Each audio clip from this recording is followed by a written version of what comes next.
දැක්වුවා කියලා. එතකොට මම මුලින්ම මතක් කරන්න කැමතියි මෙම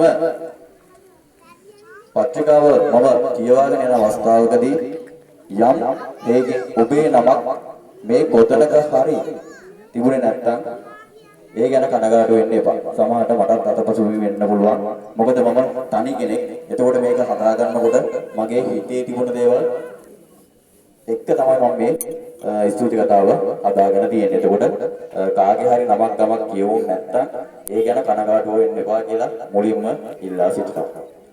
මුලින්ම මෙය සිදු කර ගැනීමට මම මුලින්ම අනුශාසනාව ගත්තේ අපේ පන්සලේ හාමුදුරුවන්ගෙන්.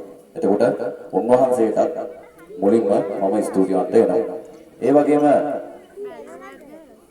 මෙහි අරමුණ ගත්තොත් එහෙම අනුශාසනා මැද සාකච්ඡා මැද පුංචි සාකච්ඡාවක් මැද 4-5 දෙනෙක් වගේ තමයි හිටියේ මුලින්ම. ඒ පොඩි සාකච්ඡාව අන්තිමට මේ රහුල්පල කියන ගමේ තොරණක් වෙනකන් නිර්මාණය වෙලා තිබුණා. එතකොට ඒකට සම්පූර්ණ අනුශාසනාව අපේ සරණංගර හාමුදුරුවන්ගෙන් ලැබුණා.